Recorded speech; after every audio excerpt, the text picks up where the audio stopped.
নমস্কার দর্শক বন্ধু, তো বকেয়া ডিএর গুরুত্বপূর্ণ আপডেট এবং খবরগুলো চলে এসেছে। তো সেই সমস্ত গুরুত্বপূর্ণ আপডেট এবং খবরগুলো এই ভিডিওতে আপনাদের সঙ্গে বিস্তারিতভাবে আলোচনা করছি। তো খবর শুনে আপনারা দেখতে পাচ্ছেন, এদিন কপাল খুলছে রাজ্য সরকারি কর্মীদের। এবার ডিএ নিয়ে সরকারি কর্মীদের খুশির খবর দিলেন মাননীয় মুখ্যমন্ত্রী মমতা বন্দ্যোপাধ্যায়।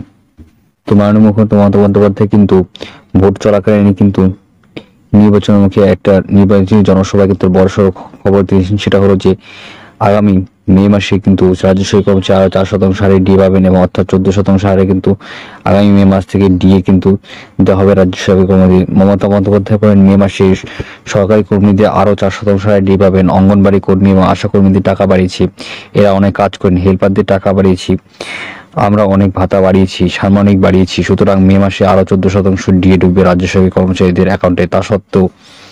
তা স্পষ্ট করেন মাননীয় মুখ্যমন্ত্রী মমতা বন্দ্যোপাধ্যায়। তবে এই ডিএ নিয়ে মোটে খুশি নয় রাজ্য সরকারি কর্মীরা। তবে তাদের দাবি কেন্দ্রীয় হারে ডিএ করা। জানিয়ে রাখি, কেন্দ্র সরকারে বর্তমানে নিজেদের কর্মীদের 50% হারে ডিএ দিচ্ছেন।